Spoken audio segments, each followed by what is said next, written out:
I was invisible, just another girl on her knees scrubbing floors for the wealthy elite, until the most dangerous man in the room locked eyes with me through the curtain and declared, "She's mine tonight."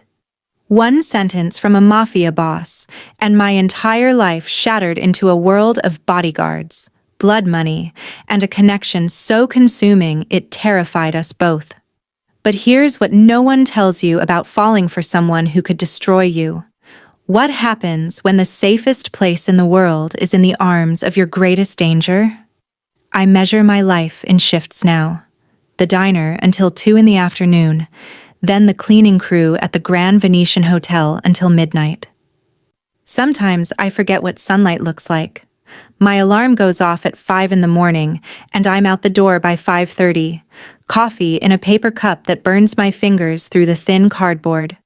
The city is still dark when I catch the bus, pressed between other tired bodies who smell like industrial soap and yesterday's hope. My name is Emma, and I'm 23 years old. I have 2 jobs, student loans that grow faster than I can pay them, and a sister recovering from a car accident that should have killed her. The medical bills sit in a drawer in my tiny apartment. I stopped opening them 3 months ago. Instead, I scrub floors and serve eggs and tell myself that hard work means something. The Grand Venetian Hotel is all marble and gold paint. I enter through the service entrance in the alley, where the dumpsters hide behind iron gates and the walls are plain concrete.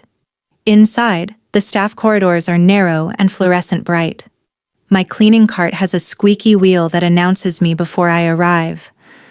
I like that sound. It feels honest. Tonight is different.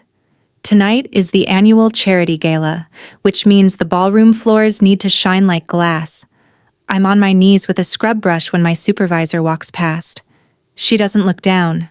I'm good at my job because I'm invisible. I move around the edges of rooms, cleaning up after people who never see me. Sometimes I catch my reflection in the polished marble, a girl with brown hair pulled tight in a bun. Cleaning solution under her fingernails.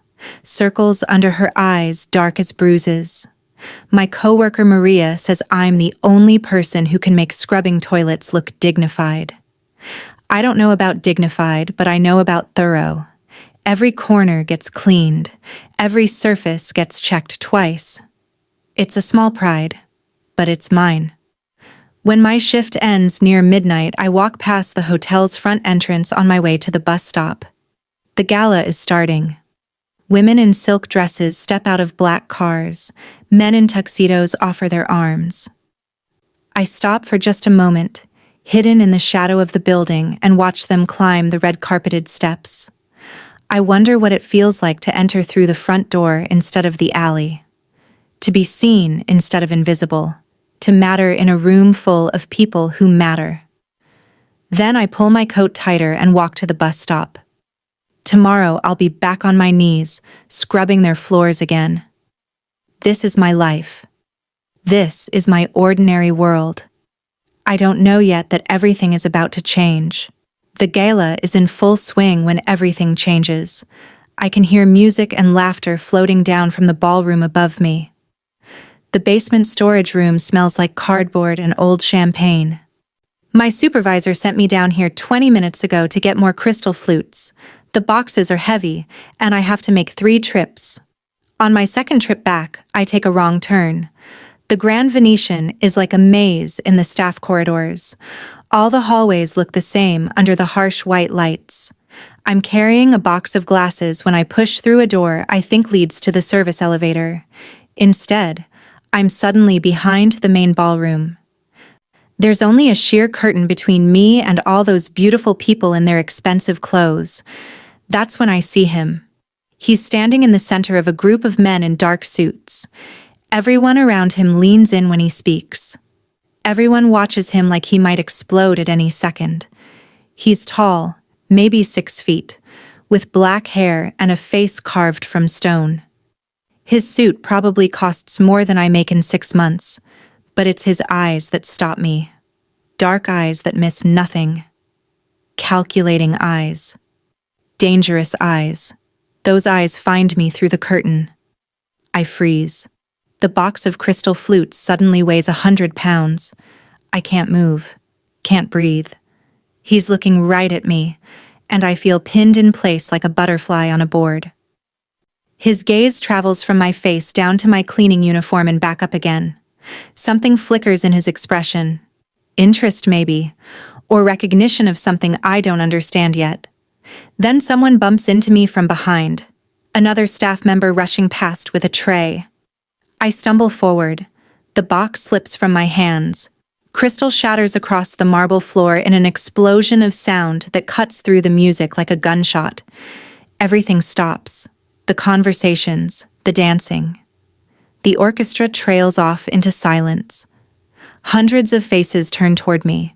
I'm standing in a lake of broken glass, my face burning hot with shame. Security guards start moving toward me from both sides of the room. Then his voice cuts through the silence. Stop. Just one word, but everyone freezes. The security guards halt mid-step.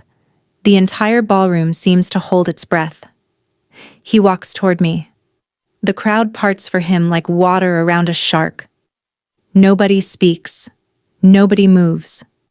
Every eye in the room is on us now. He stops 3 feet in front of me.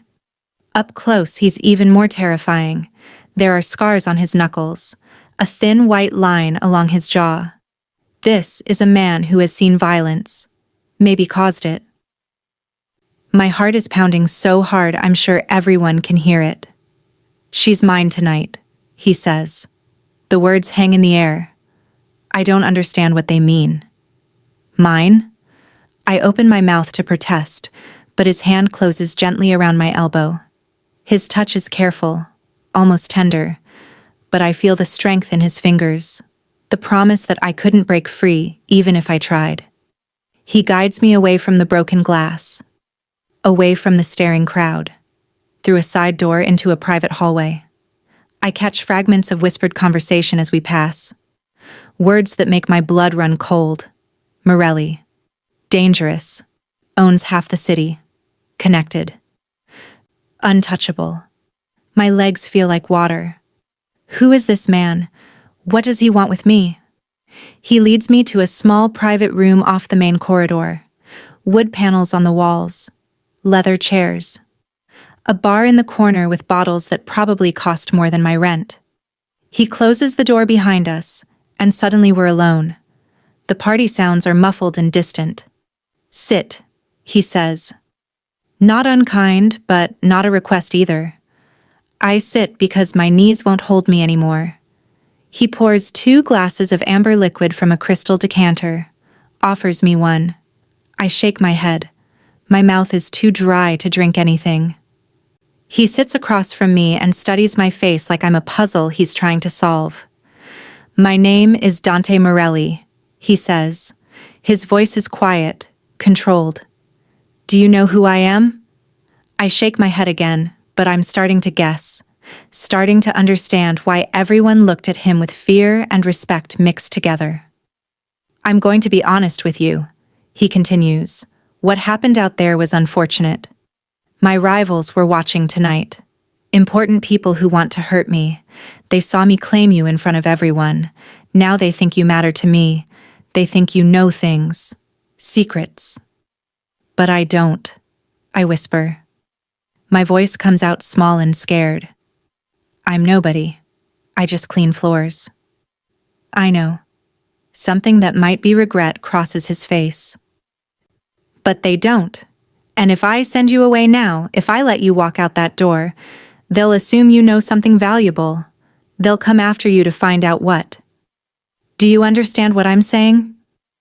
The room tilts. I grip the arms of the chair to steady myself. You're saying I'm in danger? Yes. Because you said I was yours. Yes. My throat is tight. I can barely force out the next question. How long? He looks at me for a long moment. In his eyes, I see something unexpected. Something almost like sympathy. Until this is over, he says quietly. Until I can guarantee your safety. I'm sorry. I didn't mean for this to happen. but you're safer staying close to me now than anywhere else in this city. I'm still sitting in that leather chair, still wearing my cleaning uniform, still smelling like floor polish and broken dreams. But somehow, in the space of 10 minutes, my entire life has been turned upside down. I'm connected now to a man I don't know, a dangerous man, a man whose world operates by rules I can't even imagine, and I have absolutely no choice but to trust him. 2 men in dark suits drive me to an apartment across the city. They don't speak to me. Don't look at me. Just open the car door and wait while I climb inside with shaking hands. The leather seats are soft as butter. The car smells like expensive cologne and something darker underneath. Something that makes my stomach turn. The apartment building has a doorman who nods at the men like he knows them, like he's been expecting us. We ride an elevator to the 15th floor in silence. My reflection stares back at me from the polished brass walls. I look small and scared and completely out of place. The apartment they bring me to is bigger than anywhere I've ever lived. Marble floors that echo under my shoes. Windows that stretch from floor to ceiling, showing the city lights spread out below like fallen stars. Leather furniture, abstract paintings on the walls, a kitchen with appliances I don't know how to use. One of the men shows me around. His name is Marco, he says. He's Dante's second in command. He points to the security cameras in every corner, shows me the door that locks from the outside, tells me there are guards in the hallway 24 hours a day. For my protection, he says, but I know what this really is. I'm a prisoner in a gilded cage. After Marco leaves, I walk through every room, counting things. Counting helps me stay calm. 3 bedrooms, 2 bathrooms, 14 windows, 6 security cameras that I can see. Probably more that I can't. I end up in the master bedroom, sitting on the edge of a bed with sheets that cost more than my monthly rent. The door I came through is the only way out, and I already know it's locked. I count the things I've lost. My freedom, my routine, my 2 jobs that I hated but needed, my tiny apartment with its leaking faucet and broken heater, my anonymity, my safety. My normal life where the biggest danger was getting yelled at by my supervisor for being too slow. I don't yet know what I've gained. I can't see that far ahead. All I know is that I'm trapped, and somewhere across the city, a man I don't know has decided I belong to him now. Sleep doesn't come. I lie in that expensive bed and stare at the ceiling and wonder if my sister knows I'm missing yet. Wonder if anyone reported me gone. Wonder if it even matters. At 8 in the morning, Marco knocks on the door. Tells me Mr. Morelli wants to have breakfast with me. It's not a request. I follow him to the dining room, still wearing yesterday's cleaning uniform because I don't have any other clothes. Dante is already sitting at the table. He's reading a newspaper and drinking coffee from a white cup. He's wearing a different suit, dark gray this time, perfectly pressed. He looks up when I enter. His eyes travel over my wrinkled uniform and something flickers in his expression. He doesn't comment on it. Sit, he says, gesturing to the chair across from him. I sit because what choice do I have? A woman I haven't met before brings out plates of food. Eggs, toast, fruit cut into perfect pieces. My stomach is too twisted with fear to eat, but I force myself to take a bite. It tastes like cardboard in my mouth. I'm not some doll you can put on a shelf, I say. The words come out harder than I intended. Angrier. Good. Let him see I'm not going to just accept this quietly. He sets down his newspaper, leans back in his chair, studies me with those dark, calculating eyes. No, he says slowly. You're the girl who works 2 jobs and never complains, who scrubs floors on her knees and makes it look like an art form, who saves every penny for her sister's medical bills. That's more dangerous to me than you realize. I freeze. How do you know about my sister? I know everything about you, Emma. He says my name like he's been saying it for years. I know your sister Rachel was in a car accident 6 months ago. I know she's still in physical therapy.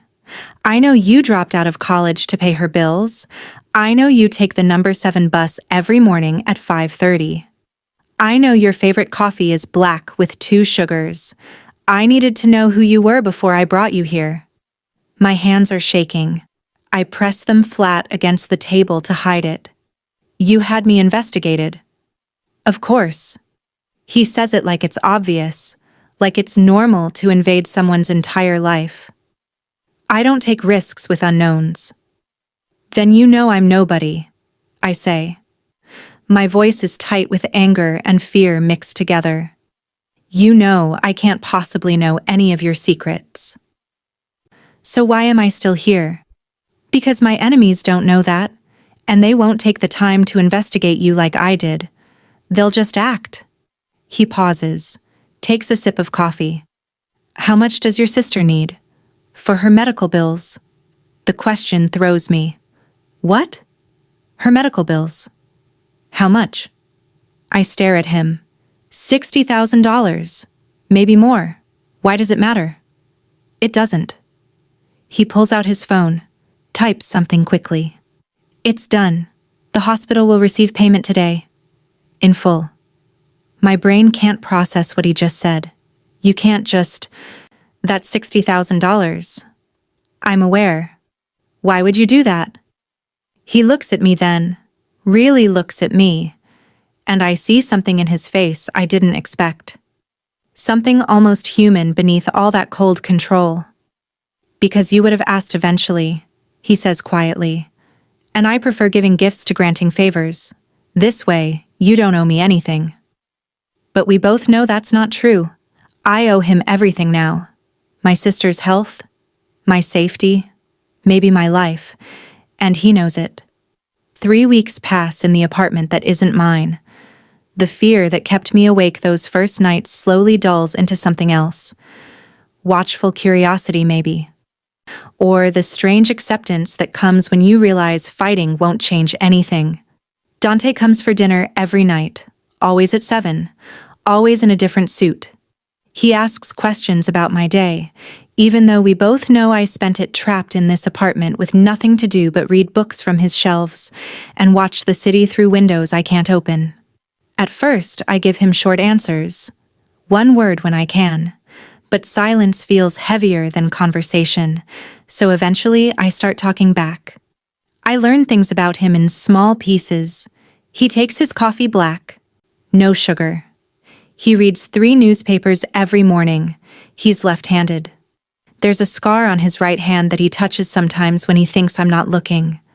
Small things that make him seem less like a monster and more like a person. Marco teaches me the rules of this new world I'm trapped in, which guards I can trust, which rooms have the most cameras, what questions I should never ask. He's not unkind, just careful. Cautious, like I'm a bomb that might go off if handled wrong. Mr. Morelli doesn't bring people into his private spaces, Marco tells me one afternoon. The fact that you're here means something. Don't waste it. I don't know what to do with that information. Don't know what it means that I matter to a man who could destroy me with a phone call. On the 23rd night, I wake up at 2 a.m. to use the bathroom. The apartment is dark except for a slice of light under the study door. I should go back to bed. Should leave him alone. But something pulls me forward.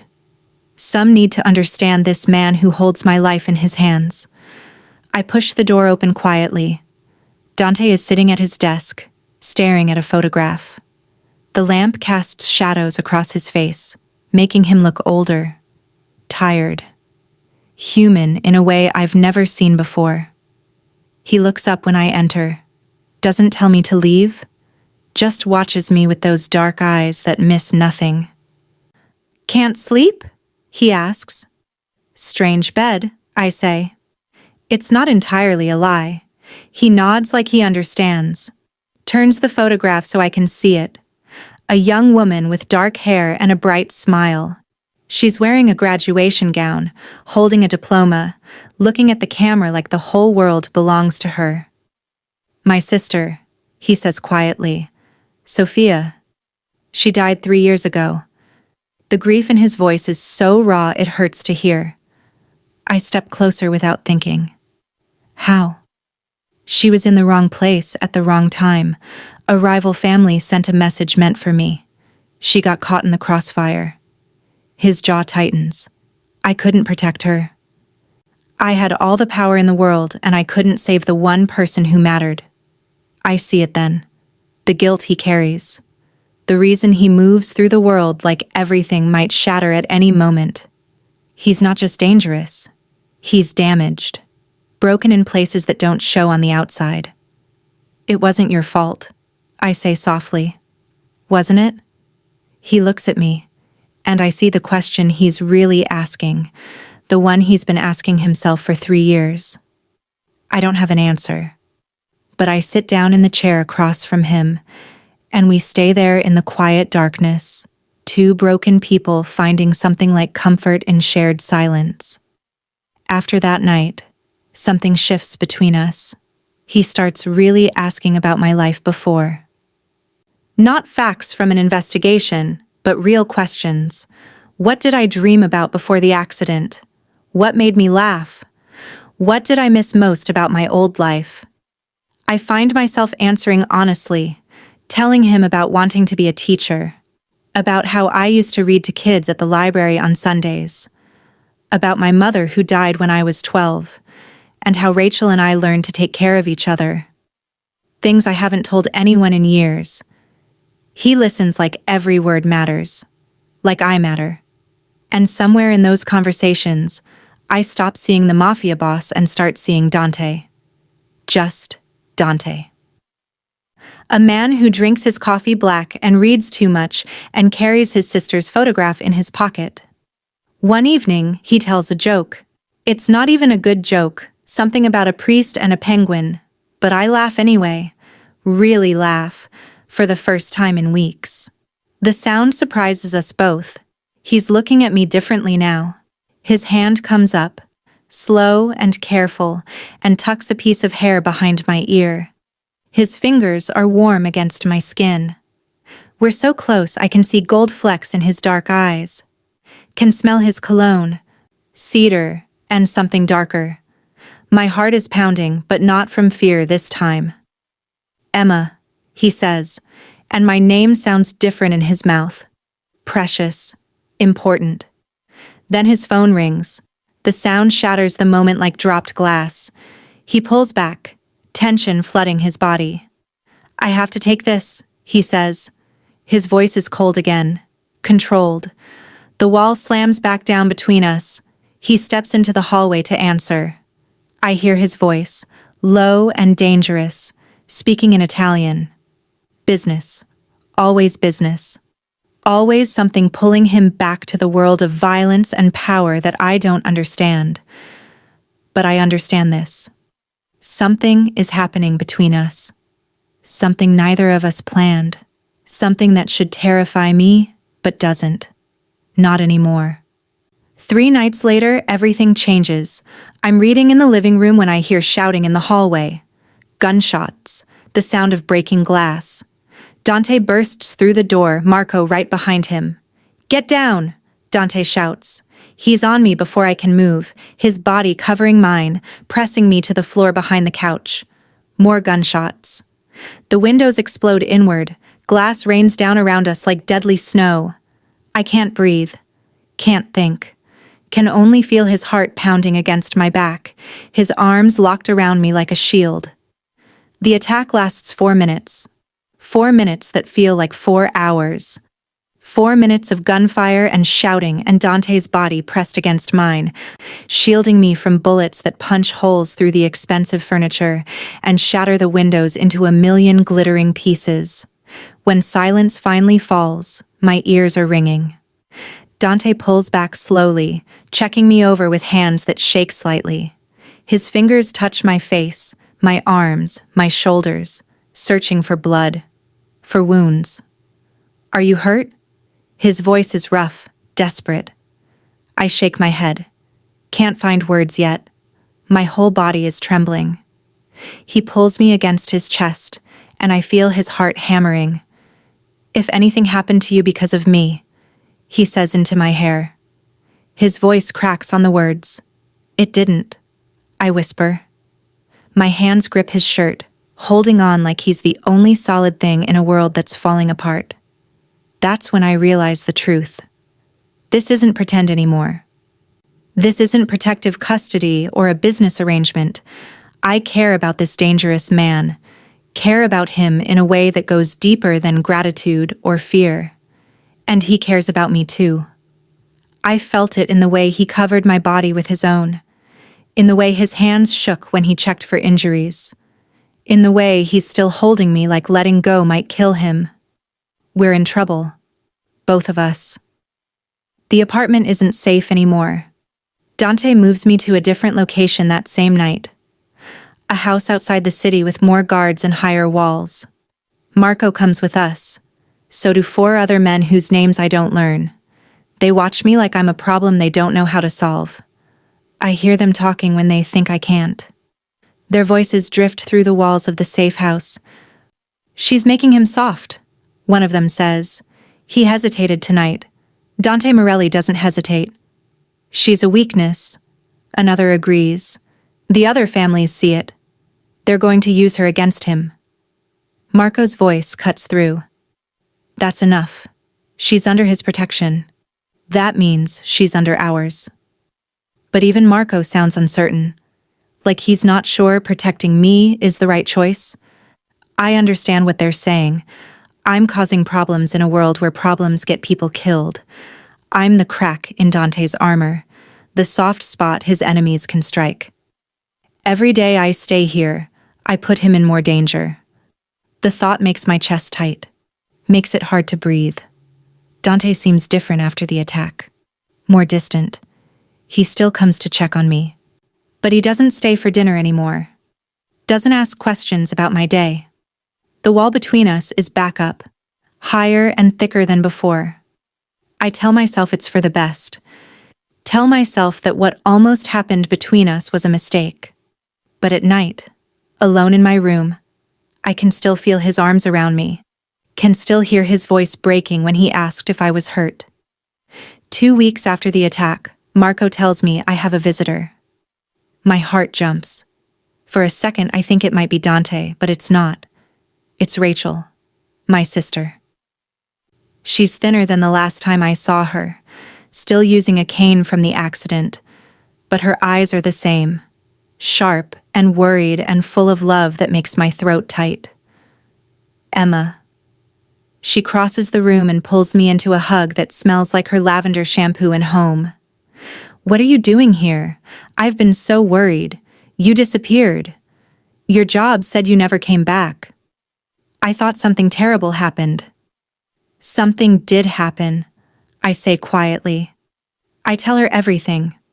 Well, most of everything. About the gala. About Dante claiming me in front of everyone. About being moved here for my safety. I don't tell her about the dinners, about the conversations, about the moment when he almost kissed me, or the way he covered my body with his during the attack. Rachel's face goes pale as I talk. When I finish, she grabs my hands hard enough to hurt.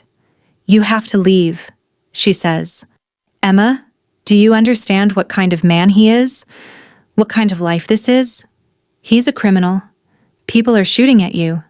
This isn't you. This isn't who we are. I can't leave, I tell her. It's not safe. It's not safe here either. Her voice rises. Look at yourself. You're trapped in this house with armed guards. You can't go anywhere. Can't do anything. And for what? Because some mafia boss decided you belong to him? I want to explain that it's more complicated than that. That Dante isn't just some criminal who claimed me like property. That he paid for her medical bills without asking for anything in return. That he holds his dead sister's photograph and carries guilt like stones in his pockets. That when he looks at me, I feel seen in a way I've never felt before. But how can I explain any of that? How can I make her understand when I barely understand it myself? Please, Rachel says. Her eyes are wet with tears. Come home with me. We'll figure it out. We'll go somewhere he can't find us. Somewhere safe. There is nowhere safe, I tell her. Not anymore. His enemies think I know things. They'll come after me wherever I go. After you too. Probably. Here, at least, there are guards, walls, people protecting us. Protecting us? She laughs, but there's no humor in it. They're protecting their boss's property. That's all you are to them. Don't you see that? Her words hit like a slap, because part of me does see it. Part of me knows that I'm just a complication in Dante's life, a problem his men don't want to deal with, a weakness that could get him killed. Rachel leaves an hour later. I watch her car disappear down the driveway, and something inside me breaks. She's right. This isn't my life. This isn't who I'm supposed to be. I'm a girl who scrubbed floors and served eggs and dreamed about being a teacher someday, not someone trapped in a safe house, caught between a dangerous man and his enemies. That night, I barely sleep. I keep thinking about Rachel's words, about the guards outside my door, about the life I had before Dante Morelli said I was his. 3 days later, everything gets worse. Dante takes me to a charity gala, his way of making things official, Marco explains, showing the other families that I'm under his protection, that anyone who touches me answers to him. I wear a dress that someone bought for me, dark blue silk that costs more than 6 months of my old rent. Someone does my hair and makeup. When I look in the mirror, I don't recognize myself. I look like I belong in Dante's world, like I fit here, but I don't. I'll never fit here. The gala is at the same hotel where this all started, the Grand Venetian. Walking through the front entrance feels surreal. 8 weeks ago, I was scrubbing these floors on my knees.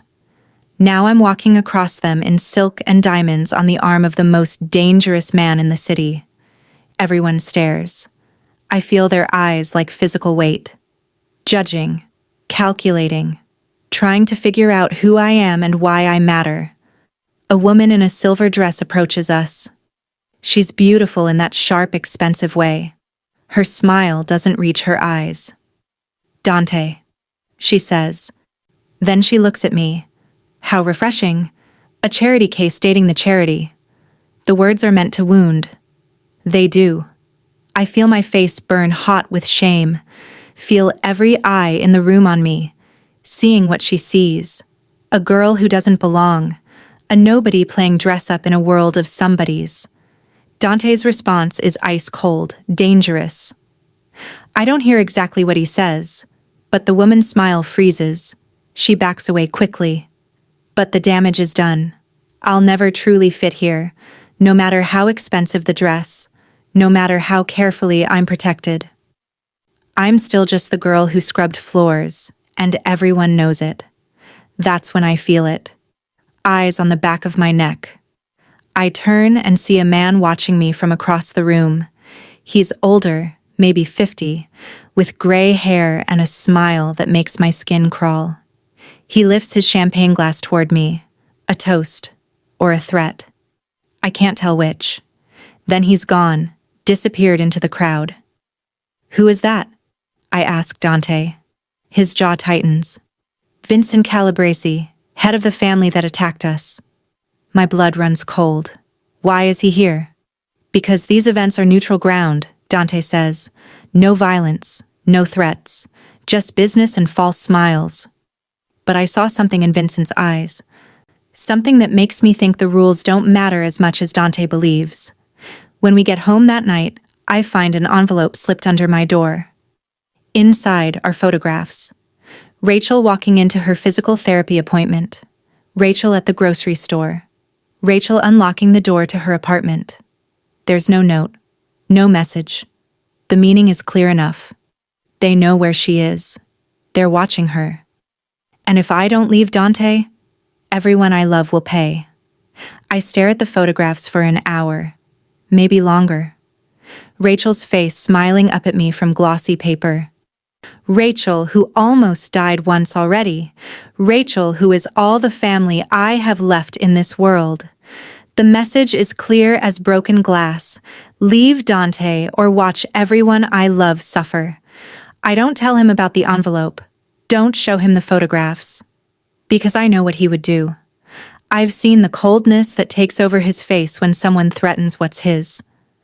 Blood would follow. More violence. More death. The cycle would never end.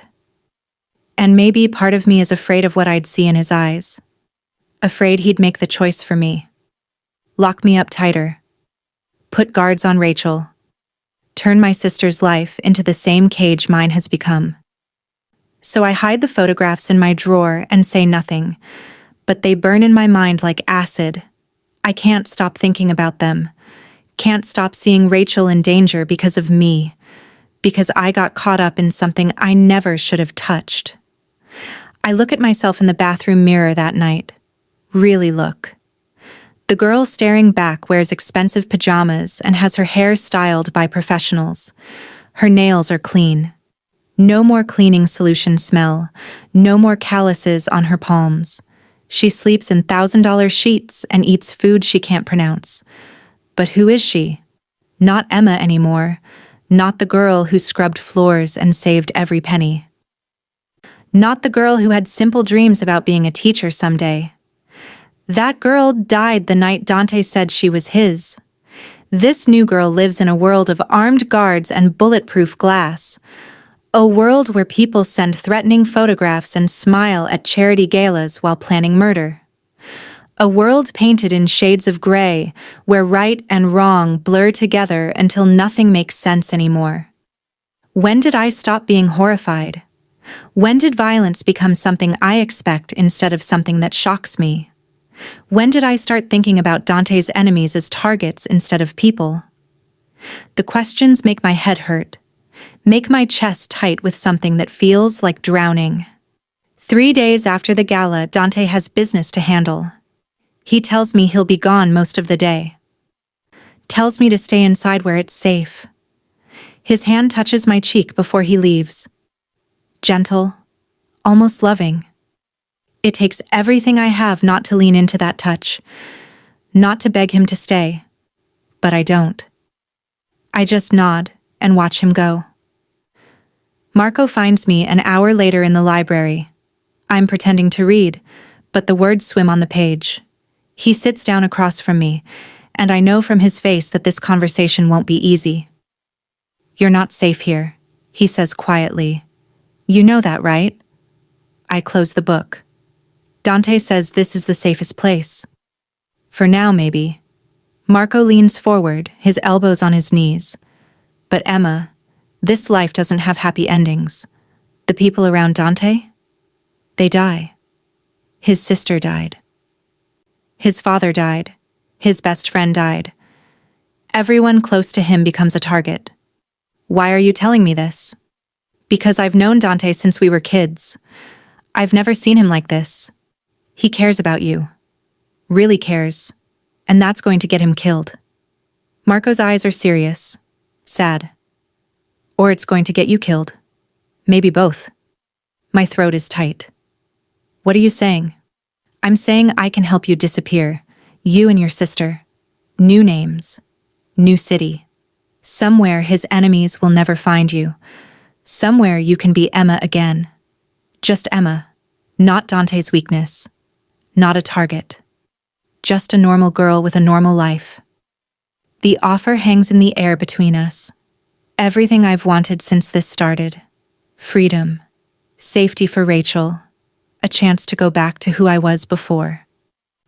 He'd let me go? I whisper. If he knew it was what you really wanted? Yes. He'd let you go. It would destroy him, but he'd do it. Because that's who he is under all the violence. He protects what he loves, even if it means losing it.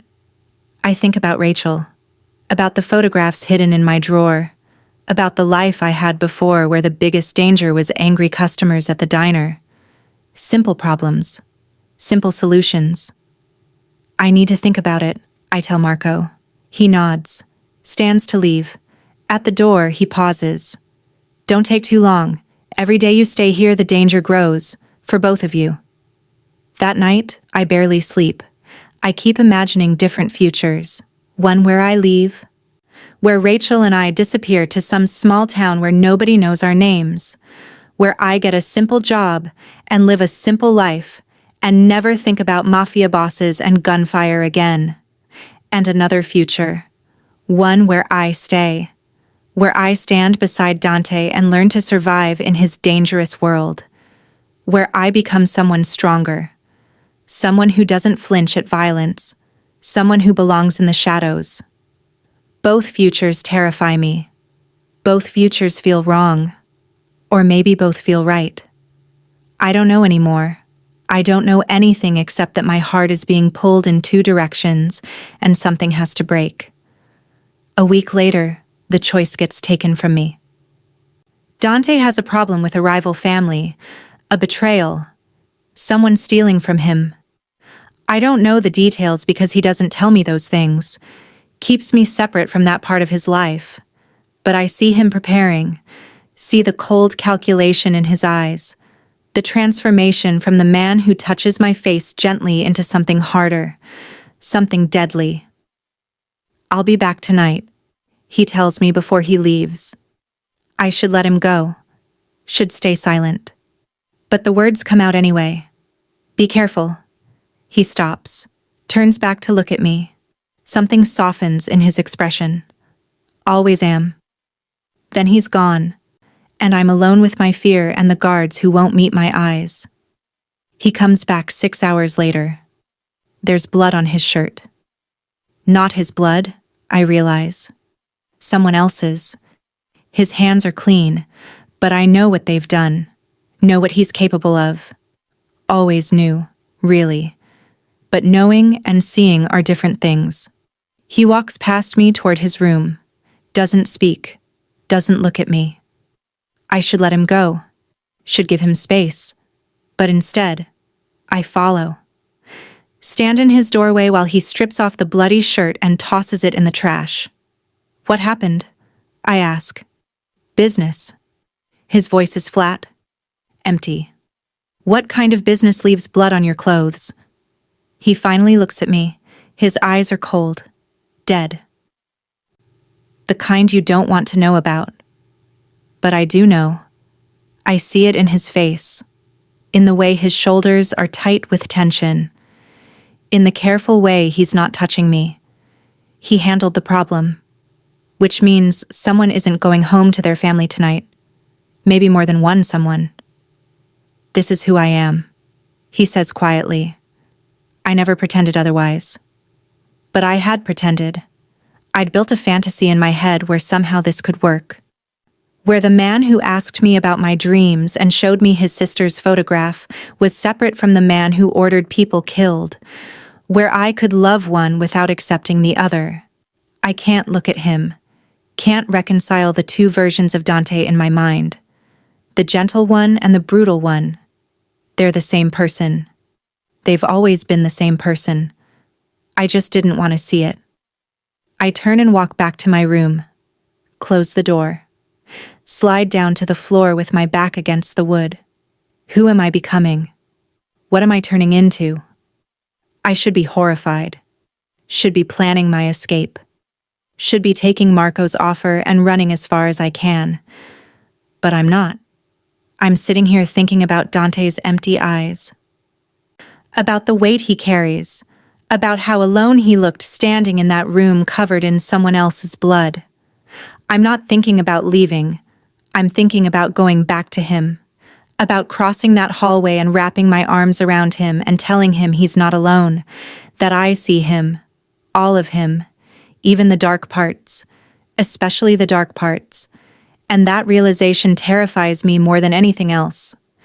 I don't see Dante for 2 days after that night. Marco says he's handling business, cleaning up loose ends, making sure the message was received. I know what that means now. More violence, more blood, more bodies added to the count of people who got in his way. I should be packing. Should be taking Marco's offer and running. Instead, I'm sitting by the window, watching the gate, waiting for Dante's car to come back. Rachel calls on the third day. Her voice is scared. Emma? There are men watching my apartment. Black cars parked across the street. They've been there for 2 days. My blood turns to ice. Stay inside. Lock your doors. I'll handle it. Handle it how? Emma, what's happening? What have you gotten yourself into? I can't answer. Can't explain. I just tell her I love her and hang up. The photographs weren't just a threat. They were a promise. Vincent Calabresi is making his move, putting pressure on me, on Rachel, forcing my hand. I find Marco in the security room, watching camera feeds. I need to talk to Dante, I tell him, now. He's not here. Then call him. Tell him it's an emergency. Marco looks at me for a long moment. Then he picks up his phone. Dante arrives 30 minutes later. He looks tired. There are shadows under his eyes I haven't seen before. But when he sees my face, all the exhaustion vanishes. He's focused, alert, dangerous. What happened? I tell him about the men watching Rachel's apartment. Watch his face turn to stone. Watch his hands curl into fists. I'll send people, he says. She'll be protected. No. The word comes out harder than I intended. That's not enough. This doesn't end, does it? There will always be another threat. Another enemy. Another Vincent Calabresi waiting to use the people I love against you. So what are you saying? His voice is careful, controlled. But I hear the fear underneath. I'm saying I'm tired of being the weakness. I'm tired of being the thing your enemies use to hurt you. If I'm going to stay, if I'm going to be part of this world, then teach me. Show me how to protect myself. Show me how to be something other than a target. He stares at me. You don't know what you're asking. I know exactly what I'm asking. I'm asking you to stop treating me like something fragile that needs to be hidden away. I'm asking you to trust me. The silence stretches between us. I can see him fighting with himself. See the war in his eyes between keeping me safe and letting me be strong. This isn't a game, he finally says. Once you cross this line, there's no going back. You become part of this world, part of the violence, part of everything you've been protected from. I crossed that line the night you said I was yours. I step closer to him, close enough to see the gold flecks in his dark eyes. I'm not looking back anymore. I'm only looking forward. And I want to look forward with you, but not like this. Not as your weakness, as your equal. Something breaks in his expression. He reaches out, cups my face in his hands. You're going to be the death of me, he whispers. Or the saving of you, I whisper back. He kisses me then. Finally. After all these weeks of tension, of wanting. His lips are soft against mine, gentle, like he's afraid I might shatter. But I don't shatter. I kiss him back, pouring everything I can't say into that contact. All my fear and hope and crazy, impossible love for this dangerous man who tried so hard not to need me. When we pull apart, his forehead rests against mine. If you stay, if you really do this, they'll come for you harder. They'll see you as a real threat. Not just leverage, a real enemy. Good, I say. Let them come. The next 2 weeks are a crash course in survival. Dante teaches me to shoot, to fight, to read people's intentions in their body language, to spot threats before they become problems. Marco teaches me about the families, who's allied with who holds grudges, who can be trusted and who will stab you in the back for the right price. I'm not naive enough to think I'm becoming some kind of action hero, but I'm not helpless anymore either. I'm learning, growing, becoming someone who can stand beside Dante instead of behind him. Rachel's apartment gets round-the-clock protection. She's not happy about it, but she's alive. That's what matters. Then Vincent Calabresi makes his real move. His men grab me in broad daylight. 3 of them, outside a restaurant where I'm meeting Dante for lunch. They move fast, professional. Before Dante's guards can react, I'm in a van with a bag over my head, speeding away from safety. I should be terrified. Part of me is, but another part, the part that's been learning and training, stays calm, counts the turns, listens to the voices, gathers information like Dante taught me. They take me to a warehouse, old and cold and smelling like rust. Vincent is waiting. He's smiling that same smile from the Gala, the one that made my skin crawl. "Emma," he says, "thank you for joining us." Didn't have much choice. "No, you didn't." He circles me like a shark. "You're wondering if Dante will come for you. He will. That's the point. He'll walk right into our trap because he can't help himself." "You've made him weak." "You're wrong." I meet his eyes, refuse to look away. I haven't made him weak. I've made him human, and that's what terrifies you, because you can predict a monster. You know how a monster will react. But a man fighting for something he loves? That's dangerous. That's unpredictable.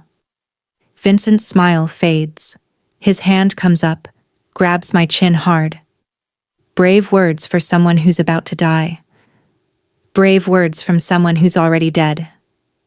The warehouse doors explode inward. Gunfire erupts. Dante comes through the smoke like something out of a nightmare. His men behind him, Marco at his side. They move with precision, with purpose. Vincent's men fall like dominoes. I drop to the floor like I was taught. Cover my head. Count seconds. The gunfire stops after 90 seconds. 90 seconds that feel like 90 years. Then Dante is there, pulling me up, checking me for injuries. His hands are shaking. His face is white under the tan. I've never seen him this scared. Not even during the attack on the apartment. "I thought I'd lost you," he says. His voice breaks on the words. "You can't lose me," I tell him. "I'm already yours. I've been yours since the beginning. I just didn't know it yet." Vincent is still alive. Wounded but alive. Dante walks over to him. I should look away. Should give them privacy for whatever happens next. But I don't. I watch. Because this is part of the world I chose, part of the life I said I wanted. Dante crouches down beside Vincent. His voice is too quiet for me to hear. But I see Vincent's face go pale. See him nod. Whatever deal they make, whatever words pass between them, it ends with Vincent being carried out by his remaining men. Later, in the car, I ask what he said. I told him that if he ever came near you again, I would end his entire family line. Every cousin, every uncle, every person who shares his blood. Dante's voice is flat, empty. He believed me. Would you have done it? He looks at me, really looks at me. Yes. I should be horrified, should be questioning my choices. But I'm not. I'm thinking about how he came for me, how he walked into a trap without hesitation because I was on the other side. How his hands shook when he checked for injuries. "I love you," I say. The words just come out. Simple. True. He closes his eyes. Don't. Don't love me, Emma. I'll only destroy you. Too late. I already do. And you love me too. I know you do. That's what terrifies me, he whispers. 6 months have passed since Vincent Calabresi sent men to watch my sister's apartment. 6 months since I was taken and Dante came for me like the world was ending. 6 months since I told him I loved him and watched something break and rebuild in his eyes at the same time. People ask me sometimes if I miss my old life. The question always catches me off guard because the answer is complicated. Yes, I miss the simplicity. Miss knowing exactly who I was and what I stood for. Miss the clear line between right and wrong that didn't blur in the shadows. But that girl who scrubbed floors on her knees, who measured her life in shifts, and counted pennies for her sister's medical bills, she was surviving. Just surviving. Getting through each day because that's what you do when you have no other choice. I'm not just surviving anymore. I'm living. Really living. Even if living means danger. Even if it means armed guards and security cameras and knowing that somewhere out there, someone might want me dead. The apartment where I was kept those first weeks is gone now. Dante sold it. Too many bad memories, he said. Too much fear trapped in those walls. We live in a house on the edge of the city now. Bigger, more secure, but also more human. There are plants in the kitchen that I water every morning. Books on the shelves that I actually chose. A life that feels real instead of temporary. I work with Dante now. Not in the violent parts of his business. I made that boundary clear, and he respects it. But he has legitimate operations too. Restaurants, real estate, import companies. I handle the legal side. Use my outsider eyes to see problems his people miss because they've been in this world too long. I'm good at it. Better than I expected. Turns out the skills you learn scrubbing floors translate to business. You see what needs to be done. You do it efficiently. You don't complain. You take pride in work well done. His men respect me now. Not because I'm Dante's weakness or his property, but because I proved myself. Because I stood beside him during the confrontation with Vincent. Because I learned their world and earned my place in it. Marco tells me I've changed Dante, made him think differently, less brutally, more strategically. He's building things now instead of just protecting what he has. Creating a future instead of just surviving the present. I don't know if that's all me, but I like to think I'm part of it. That we're changing each other. Making each other better than we were alone. Rachel comes for dinner once a month now. It took time, months of careful conversations and patient explanations. She still doesn't love Dante, still doesn't fully understand why I chose this, but she sees how he looks at me, sees how I've grown, and slowly, carefully, she's accepted that this is my life now, my choice. She's walking without a cane now. The physical therapy worked. The bills are paid. She's talking about going back to school, about becoming a nurse, about building a future instead of just recovering from the past. You did that, Dante says one night after Rachel leaves. We're standing on the balcony, looking out at the city lights spread below us like fallen stars. You did that, I correct him. You paid the bills. You gave me a reason to care about something other than revenge and survival. His arm comes around my waist, pulling me close. You gave me a future worth building. I lean my head on his shoulder, feel his heartbeat steady and strong against my back. This dangerous man who tried so hard not to need me, who thought love was weakness, who learned slowly and painfully that love is the opposite of weakness. Love is strength. Love is the thing worth fighting for when everything else burns down. Do you ever regret it? I ask quietly, claiming me that night. He's silent for a long moment. Then, every day. My heart drops, but before I can pull away, he continues. I regret putting you in danger. Regret taking away your choice. Regret every moment you've been scared because of me. His hand comes up, cups my face, turns me to look at him. But I don't regret knowing you, loving you, having you in my life. That's the one thing I'll never regret, even if it destroys me. It won't destroy you, I tell him. We're going to build something. Together. Something that lasts. Something legitimate? There's hope in his voice. Careful hope, like he's afraid to want it too much.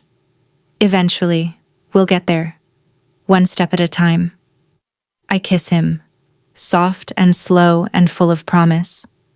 You've spent your whole life in the shadows. Let me show you what the light looks like. He smiles. Really smiles. Not the cold smile he uses for enemies or the careful smile he uses for business, but a real smile that reaches his eyes and makes him look younger, happier, human. "I love you," he says. I don't say it enough, but I do. More than I thought I could love anything. I know. I touch his face. This face I've learned like a map. Every scar, every line, every expression. I love you too. Even the dark parts. Especially the dark parts. Because they made you who you are. Later that night, I lie awake while Dante sleeps beside me. His arm is around my waist. His breathing is deep and even. Peaceful in a way it wasn't when we first met. Like he can finally rest. Finally let down his guard. I think about the girl I was 6 months ago. The girl scrubbing floors. The girl who was invisible. The girl who dreamed small dreams because anything bigger felt impossible. That girl is gone. I'm not her anymore. I'm Emma Morelli now. I took his name 3 weeks ago in a small ceremony with only Marco and Rachel as witnesses. No big wedding, no announcement, just a choice, a commitment, a promise that we're in this together. Some people would say I lost myself, gave up who I was to become part of his world. But they're wrong. I didn't lose myself. I found myself. Found strength I didn't know I had. Found courage that came from facing my fears instead of running from them. Found love in the last place I expected. They say the Mafia boss claimed me that night at the Gala. The truth? We claimed each other. He gave me power, purpose, a reason to be more than just a survivor.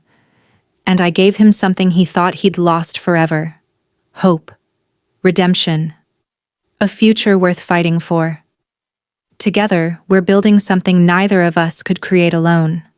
A life measured not in fear or survival, but in the dangerous, beautiful choice we make every day to stay, to fight, to love, despite the risks. Is it safe? No. Will there always be threats? Probably. Do I sometimes wake up scared? Yes.